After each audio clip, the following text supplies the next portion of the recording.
Bien, estamos con Daniel Kaufman. Él ha venido acá a participar como ponente en el CADE de Arequipa y él es presidente del Revenue Watch Institute y ha trabajado también muchos años, como 20 años en el Banco Mundial, y es un experto en todo lo que tiene que ver con gobernabilidad, Estado de Derecho, lucha contra la corrupción, es decir, construcción de un Estado que funcione. Y recientemente también es un experto, está trabajando temas vinculados a la industria extractiva. Daniel, ¿qué tal? Buenas tardes. Buenas tardes.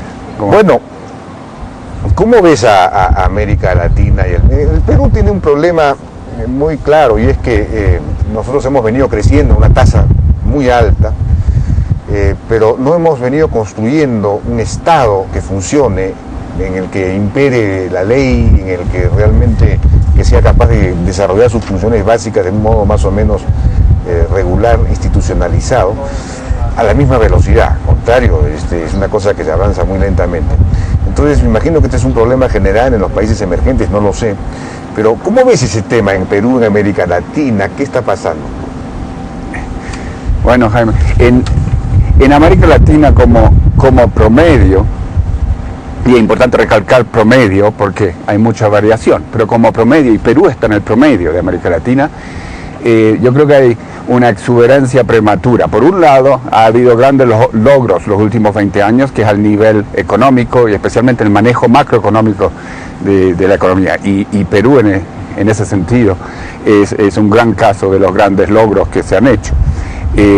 Pero nos hemos quedado muy atrás en América Latina en cuanto al aspecto institucional. Y toda la investigación que hemos hecho y otros han hecho demuestra que en el largo plazo es fundamental mejorar el aspecto institucional, especialmente en cuanto al Estado de Derecho, imperio de la ley, la lucha contra la corrupción, el marco regulatorio y también la eficiencia gubernamental del sector público. En ese sentido, América Latina está en el medio del mundo, y así lo está Perú, con la excepción del marco regulatorio. Es decir, en cuanto a las reformas más económicas del punto de vista de gobernabilidad, ha habido logros. Y tú has escrito al respecto en tu libro sobre el capitalismo, y se ve muy bien eso en los datos, porque nosotros manejamos datos e indicadores en todos estos aspectos. A mediados del 2000, Perú estaba como en el número 100 en el mundo, entre 210 países, en cuanto a la calidad del marco regulatorio. Hoy en día es como el número 60, así que había unas mejoras significativas. Pero en cuanto al control de la corrupción, Perú todavía está en el número 100. Por un lado uno puede decir, bueno, el vaso está medio lleno, pero si quieren ser un tigre, y es para allá donde Perú va en el futuro, el vaso todavía está medio vacío también. Hay muchos otros países emergentes que están mucho mejor que muchos países ya industrializados en cuanto a estos aspectos, y no solo el caso chileno, pero Uruguay, Costa Rica, está Botswana y los países de tigres asiáticos que son número 30 o 40. Entonces la pregunta es cómo llega un Perú y América Latina como promedio de ser número 100 a número 30 o 40. ¿Y cómo? ¿Qué recetas hay? En fin, ¿qué hicieron esos países para poder, controlar mejor la corrupción? En realidad es, claro, establecer un sistema de reglas de juego transparentes que funcione y que se aplique, es decir, que se aplique la ley. ¿Cómo? Hace tantos años Mark Twain dijo famosamente que la definición de un experto es alguien que viene de afuera. El hecho que vengo de afuera no significa que tú sepas cómo. Especialmente en estos temas, porque tú sabes la diferencia entre antropología y economía. En macroeconomía hay 3 recetas que se traen y aplican de todo el mundo, y son esas 3, la parte fiscal y monetaria y la tasa de interés. En estos aspectos institucionales hay que hacer diagnóstico de país en cada caso, claro. Y eso solo pueden hacer los expertos en Perú y los otros países. Desde el punto de vista de mirando todo el mundo y relativamente hablando las cifras y los índices, Perú tiene un gran desafío, se ven en los datos desde el punto de vista del sistema judicial, y todo el aspecto de Estado de Derecho, que está como número 140 entre 210, así que este es bastante más bajo, no solo el promedio latinoamericano, pero el promedio mundial. Con toda la corrupción, como dije, está como número 100, así que hay que mirar esos aspectos, ahí reformas son fundamentales. Ahora, ¿cuáles reformas específicas son cruciales? Eso lo tienen que elaborar los expertos peruanos, pero obviamente queda una agenda muy importante y me parece sumamente importante el hecho que haya esta reunión de CALE, donde la razón que estoy aquí es porque quieren el sector empresarial tener un compromiso mayor para colaborar en forma de alianza en cuanto a la lucha contra la corrupción y mejorar la gobernabilidad, porque el aspecto macroeconómico ha mejorado mucho, pero ahora... el tema judicial es el tema clave, ¿no? Porque el Perú hace 20 años era mucho más corrupto cuando teníamos un modelo económico proteccionista, estatista, ¿no? En donde había mucha corrupción en las empresas públicas, mucha corrupción para conseguir, los empresarios para conseguir se la pasaban buscando beneficios, había que sobornar para conseguir un arancel, para conseguir una licencia, había muchos peajes en los que había que pagar. Entonces eso se simplificó con la desregulación total, entonces las reglas son todas iguales para todos, ya no hay que coimear para conseguir nada, porque no hay nada que conseguir, uno tiene que conseguir clientes en el mercado y punto. Eso fue muy bueno. Pero claro, la corrupción quedó enquistada en el Poder Judicial, en los gobiernos subnacionales, todavía hay mucho patrimonialismo, digamos, en las administraciones locales y regionales, clientelismo, no se han modernizado, no hay quizás implantar la meritocracia a diestra y siniestra es fundamental, digamos, proponerse eso. 2 puntos sumamente importante, y tú mencionaste ya uno, y el asunto de la meritocracia, reforma del servicio civil, profesionalizar todo el servicio público, eso es sumamente importante, y eso es un elemento donde países industrializados, y también casos como el chileno, todo se ha avanzado bastante en años anteriores. El otro que es sumamente importante, y que quizás te va a gustar a ti especialmente, es transparentar, porque transparentar es un sustituto a las regulaciones intervencionistas que vienen de los años 70. Claro. Porque básicamente, en vez de darle al funcionario toda la responsabilidad de dar licencias y permisos para cada cosa y ser auditor de cada tontera, la población, la ciudadanía, los lectores son los ciudadanos, creas millones de auditores. Claro. Y ahí todavía falta mucho en el mundo en general y en América Latina. Todo el asunto de transparentar, por ejemplo, en el aspecto de las industrias extractivas, transparentar todos los flujos, el aspecto impositivo. Se ha hecho avance y en Perú se ha hecho muchos avances en cuanto a transparentar algunos de los contratos y todo eso. Pero es importante hacer mucho más también en el aspecto político de transparentar. Por ejemplo, los bienes de todos los políticos, transparentar, así que se sepa mucho más. Eso hoy en día se considera como algo que en todos los países funciona. Ahora, ¿cuáles son las prioridades de transparentar cada país? Varía, pero en ese sentido es muy importante. Yo tengo la sensación de que el Perú está a punto, o podría en este momento dar un salto cualitativo en lo que se refiere a calidad de gobernanza, como tú dices, calidad del Estado, digamos, de la institucionalidad, porque se ha aprobado o se está aprobando un proyecto de ley de servicio civil para, digamos, establecer una carrera pública y todo. Claro, es una cosa que se va a implementar en varios años, aparentemente en 7 años, según se ha dicho, porque hay que cambiar el régimen laboral de todos los trabajadores públicos y establecer una carrera meritocrática y todo. El Poder Judicial es un tema complicado porque los jueces incluso han denunciado al Poder Ejecutivo, digamos,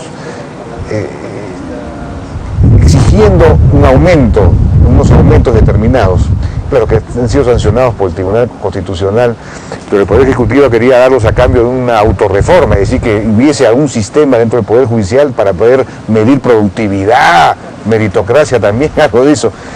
El Poder Judicial es en un lugar irreductible, es bien difícil, no sé, es complicado, ¿no? Es complicado, pero demandar el mismo criterio en cuanto no solo a meritocracia, pero también más transparencia y teniendo medición y que haya más rendición de cuentas, accountability a la población. Es cierto que es muy importante mantener la independencia del sector judicial y hasta qué punto, pero no hay ninguna razón por la cual se puede justificar que el sector judicial puede ser mucho más opaco o en los viejos tiempos sin reformarse a sí mismo y que hayan incentivos. Como economista, el asunto de incentivo es crucial, así que el presupuesto es una herramienta sumamente importante y si el sector judicial, y eso sale en todas las encuestas, y no solo los ciudadanos y los empresarios, pero también el sector público mismo sale de que hay una falencia enorme. Nosotros estuvimos involucrados en el pasado en diagnósticos de profundidad en Perú, sale como ya 10, 15 años, como una gran falencia.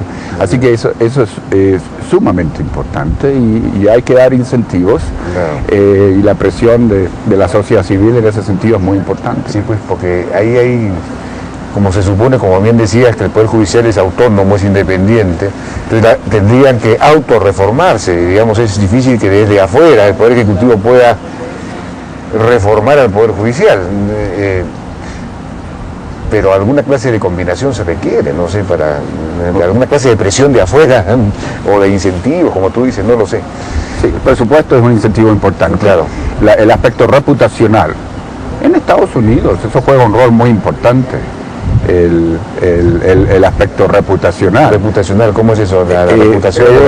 La Corte Suprema de Estados Unidos sufrió mucho después de las decisiones cuando Bush ganó y Gore perdió, donde tuvo que involucrarse en la Corte Suprema, y después, más recientemente aún más, hace como un año y medio, de dar el permiso a corporaciones para proveer todo lo que quieren en cuanto a financiamiento político, donde salieron los super PACs y por eso salieron los cientos y cientos de millones de gente sumamente rica que podía darle dinero directamente a los candidatos políticos, que es un aspecto realmente antidemocrático. Por lo tanto, y por la parte reputacional, más recientemente muchas de las fallas de la Corte Suprema han sido mucho mejor.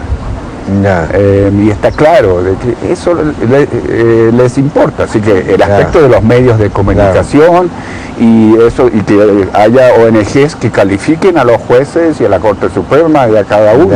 El asunto de monitoreo, medición, name and shame, hoy en día es muy importante. Y por eso transparencia es importante para tener datos, para medir en ese sentido. De acuerdo.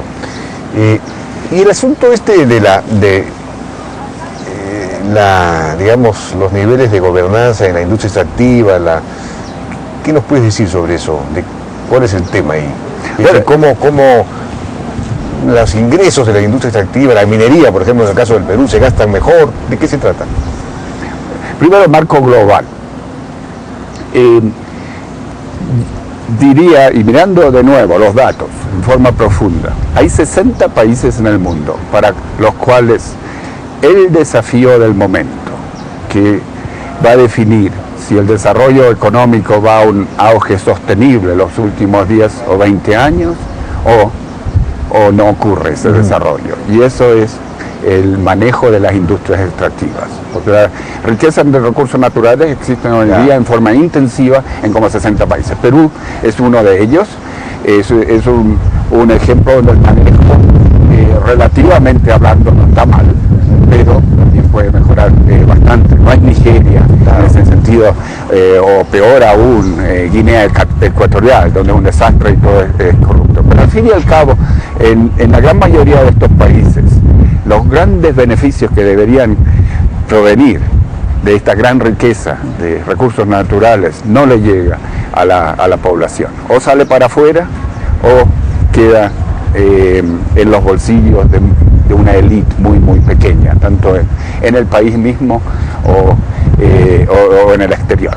Entonces, el asunto del manejo y la gobernabilidad de los recursos naturales es crucial. Y en ese sentido han habido avances recientes muy importantes en cuanto a alianzas internacionales.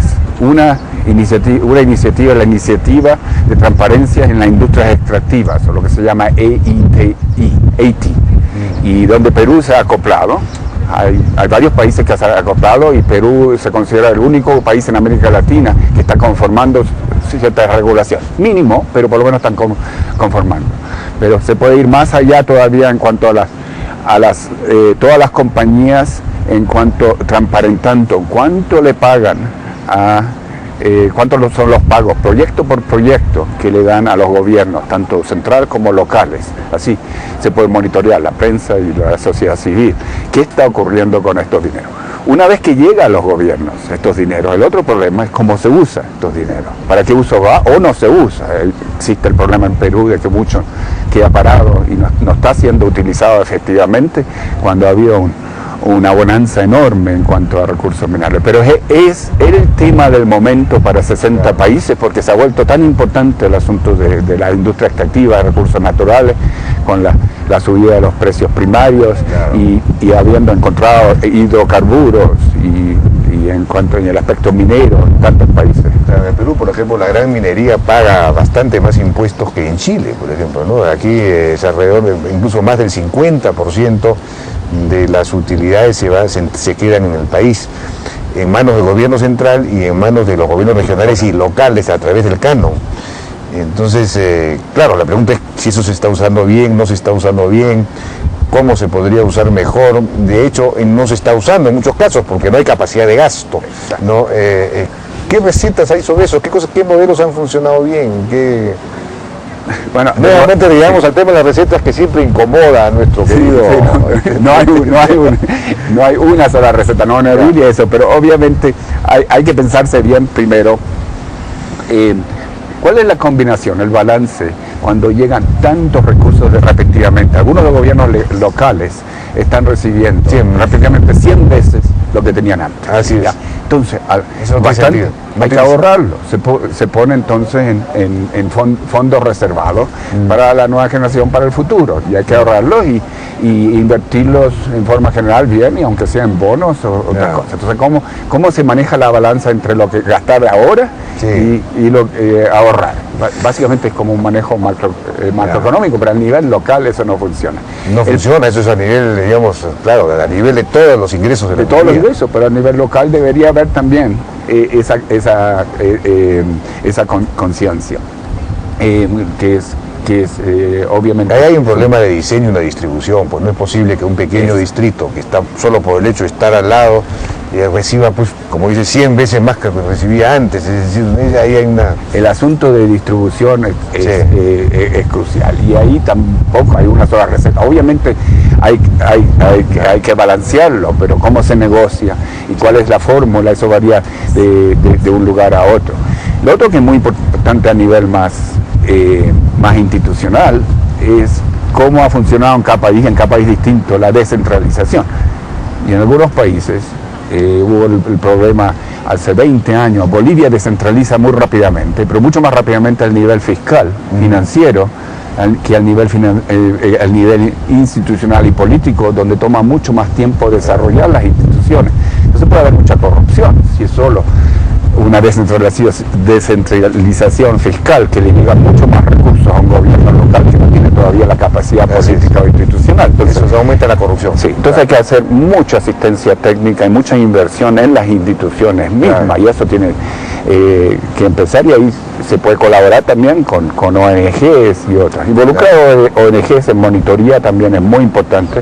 Ahí donde con Revenue Watch, mi organización, y tenemos una base en Lima, colaboramos con ONGs locales que están ayudando justamente al nivel subnacional. Le damos grants y le damos asistencia técnica para que ellos hagan asistencia técnica y colaboren con los gobiernos. No para oponerse a la minería. No, me parece bien. No, yo estoy aquí, estamos en CADE porque el moto nuestro es collective action, acción colectiva, básicamente. Hoy en día ese tema de que siempre tiene que ser confrontacional, entre la sociedad civil y las empresas, entre la sociedad civil y el gobierno, entre la empresa y el gobierno. Ya no funciona en muchos países y eso es una gran innovación. Hay reformistas en los tres y también en los medios de comunicación. Y hay no reformistas en los tres también. Entonces hay que hacer coaliciones entre los reformistas. Eso es lo que ocurrió en Estados Unidos con reformas muy interesantes en este tema, donde se hizo coalición en cuanto a las extractivas, donde ahora está en la ley, que se llama parte del Dodd-Frank, la ley de reforma financiera, hay un estatuto donde todas las compañías petroleras y mineras tienen que dar toda la información transparente, recién empieza ahora, en cuanto a todos los flujos que pagan a todos los gobiernos en el mundo, si no, no pueden seguir en las bolsas de Estados Unidos. Eso podría ser una iniciativa para la bolsa común, ahora entre Lima, Bogotá, Santiago, va a ser en la Unión Europea, lo van a hacer también. Así que hay un movimiento globalizante en cuanto a transporte. También sería bueno que se supiera cuánto de lo que compran las empresas mineras, por ejemplo, en el Perú, los insumos, los bienes y servicios que compran, cuántos los compran en la región, cuántos en el país y cuántos los importan, ¿no? Porque en eso se ha avanzado mucho en el sentido de que antes era una minería en clave que traía todo de fuera, ahora la mayor parte se compra acá, pero no sabemos, puede haber diferencias entre una empresa minera y otra, en fin, sería bueno saber eso también. Bueno, ya me están reclamando el tiempo, Daniel, muchísimas gracias por tu participación en la Hora N. Gracias a ti, Jaime.